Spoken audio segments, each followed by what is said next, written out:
Good morning dear student. बेटा आज के इस लेक्चर में हम लोग बात कर रहे हैं class 12 English medium RBSC Hindi medium RBSC biology के आपके नेक्स्ट चैप्टर, ठीक है ना। अगला पार्ट है हमारे पास मानव में भ्रूणीय परिवर्तन। यानी कि अभी तक हम लोगों ने क्या पढ़ा था, मानव में निषेचन पढ़ा।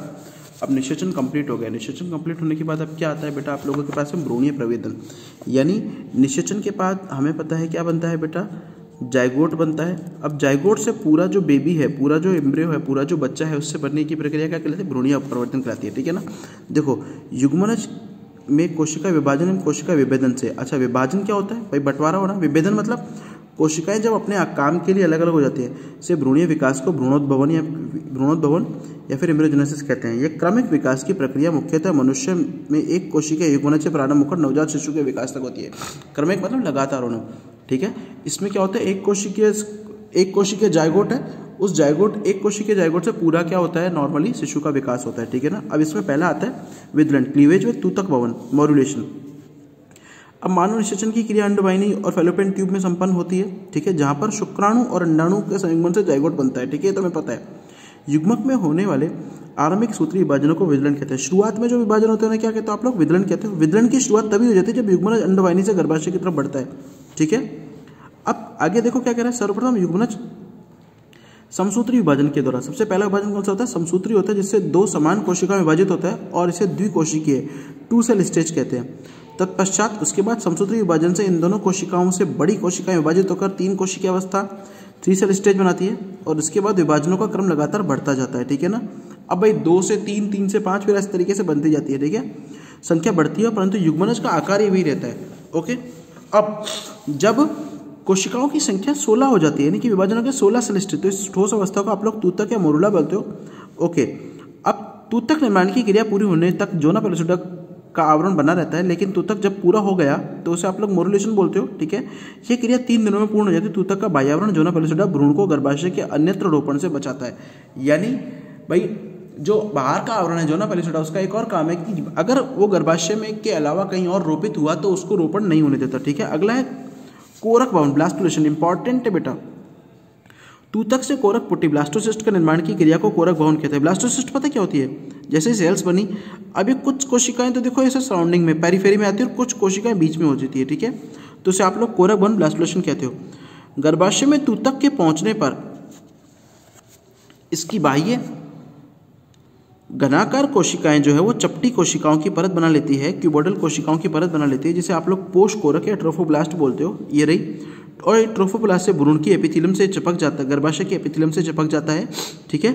और गर्भाशय तरल में तूतक का स्त्राव होने से पोष कोरक आंतरिक समूह, इनर सेलुलर मास, यहाँ पर आंतरिक समूह बनाती है, ठीक है। इससे एक गुहा का निर्माण होता है जिसे आप लोग ब्लास्टोसिस्ट या कोरक गुहा बोलते हो, ठीक है।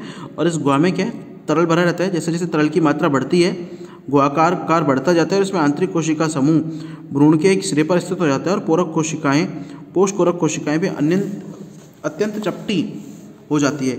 इस अवस्था को आप लोग क्या बोलते हो, ब्लास्टोसिस्ट कहते हो। क्या कहते हो बेटा, ब्लास्टोसिस्ट कहते हो। पोष कोरक कोशिकाओं की सहायता से, अब इन कोशिकाओं की सहायता से जो ट्रोफोब्लास्ट कोशिकाएं हैं उससे गर्भाशय एंडोमेट्रियम से चिपक जाता है जो कोरक पुट्टी है वो, और कोरक पुट्टी जो ब्लास्टोसिस्ट है वो क्या करती है, गर्भाशय भित्ति से चिपकने की क्रिया रोपण इम्प्लांटेशन कहलाती है। इंपॉर्टेंट है, याद रखना, ठीक है। मानव में रोपण के प्रकार अंतराली इंटस्टियल कहलाता है, ठीक है, क्योंकि धीरे धीरे कोरक पुट्टी के चारों ओर गर्भाशय एंडोमेट्रियम घेर लेती है और इसके परिणामस्वरूप कोरक पुट्टी गर्भाशय अंत स्तर में अंत स्थापित हो जाती है। और इस क्रिया को आप लोग क्या बोलते हो, आरोपण बोलते हो। क्या बोलते हो बेटा, आरोपण कहते हैं। आरोपण के बाद क्या होता है, आंतरिक कोशिकीय समूह एक्टोडर्म एवं बाह्य कोशिका समूह एंडोडर्म अंत में एक्टोडर्म और एंडोडर्म में विभाजित हो जाता है। इस एक्टोडर्म और एंडोडर्म के मध्य मीजोडर्म मध्य स्तर का निर्माण हो जाता है। कोरक पुट्टी से इन 3 जनन स्तरों का निर्माण गैस्ट्रुलेशन कहलाता है, ठीक है ना। अब 3 भाई जो बीच की कोशिकाएं थी वो उन्होंने 3 स्तर बना लिए और उसे आप लोग क्या बोलते हो, गैस्ट्रुलेशन कहते हो, गैस्ट्रुला भवन। इस प्रक्रिया में कोशिकाएं जो अपने भावी स्थानों की ओर अमीबीय गति तक पहुंचती है, ठीक है। अब जनन स्तरों की जो है भावित होता है या फिर आप लोगों का फेट होता है जनन स्तरों का। प्रत्येक स्तर में शरीर के निश्चित उत्कों अंगों एवं अंगतंत्रों का निर्माण करता है। इन उत्कों के अंदर देखो क्या है, अब कौन कौन सी है देखो, एक्टोडर्म से बेटा कौन कौन सा है, एक्टोडर्म से बेटा एपिडर्मिस जो होती है। अब एक्टोडर्म जो एपिडर्मिस त्वचा उत्पन्न करती है, त्वचीय ग्रंथियां, तंत्रिका तंत्र, मेरुरज्जु, चालक तंत्र, ऑप्टिक नर्व, रेटिना, आंख की संयोजी सिलरी और आइरिस पेशियां, घ्राण उपकला तक, आंतरिक कर्ण, मीडियम, ये सारी की सारी जो आप लोगों की इसमें दी हुई है। दांतों का एनेमल, प्रोक्टोडर्म, पीयूष ग्रंथि वगैरह सब इस एक्टोडर्म से होती है। मेसोडर्म क्या होती है? मध्य परत जो क्या होती है, डर्मिस, पेशी तक, ठीक है, ओके।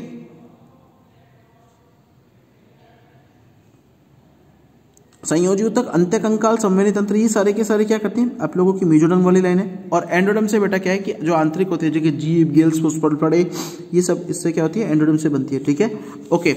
अब बात करें कि भाई मानव में भ्रूणीय अवस्थाओं का सारांश, कौन कौन से अवस्था में कौन कौन सा या किस किस सप्ताह में क्या क्या। पहले सप्ताह में बेटा गर्भाशय 24 से 30 घंटों में निषेचन होता है, 48 घंटों में 2 कोशिकीय अवस्था, और तीसरे दिन मोरुला का निर्माण हो जाता है, चौथे दिन क्या होता है, कोरक पुट्टी गर्भाशय में प्रविष्ट हो जाती है, और 7वें 8वें दिन रोपण की क्रिया संपन्न होती है। दूसरा सप्ताह की बात करें तो कोरक पुट्टी गर्भाशय एंडोमेट्रियम में पूर्णतः प्रवेश कर जाती है, भ्रूणीय बिंब, बाह्य भ्रूण झिल्लियों का निर्माण पूरा हो जाता है, 14वें दिन आधी रेखा या प्रिमिटिव स्टिक का निर्माण हो जाता है। तृतीय से छठे सप्ताह, तीसरे सप्ताह की बात करते हैं अगर हम लोग, तो एंडोडर्म और मेसोडर्म नामक जनन परतों का निर्माण हो जाता है, और 20वें दिन तंत्रिका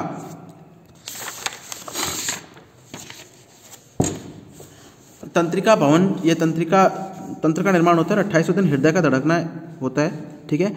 ग्रसनी चाप निर्मित है, भ्रूण के चारों ओर एमनियोटिक द्रव, एमनियोटिक फ्लूइड की मात्रा बढ़ने लगती है, मस्तिष्क का तीव्र विकास होता है, फुफ्फुस व गुर्दे दिखाई देने लगते हैं, ओके। छठे सप्ताह की बात करें अगर हम लोग, ठीक है, तो छठे से 8वें सप्ताह यानी कि लगभग 2 से दूसरे महीने के अंत तक की बात करें तो बाहरी कान उभरने लगते हैं, यकृत में आरबीसी का निर्माण शुरू हो जाता है, ठीक है। डायफ्राम का छठे सप्ताह में निर्माण हो जाता है। डायफ्राम कौन से सप्ताह में बन जाता है बेटा? छठे सप्ताह में आपका डायफ्राम बन जाता है, ठीक है, ओके। अगला क्या कह रहा है, डायफ्राम के बाद में क्या कह रहा है, देखो बेटा सुनिएगा, ये स्तनधारियों के स्तनाग्रों का निर्माण हो जाता है, ठीक है, और 7वें सप्ताह में कोहनियाँ और अंगुलियाँ दिखाई देने लगती हैं, ठीक है। प्रारंभ में क्या होता है,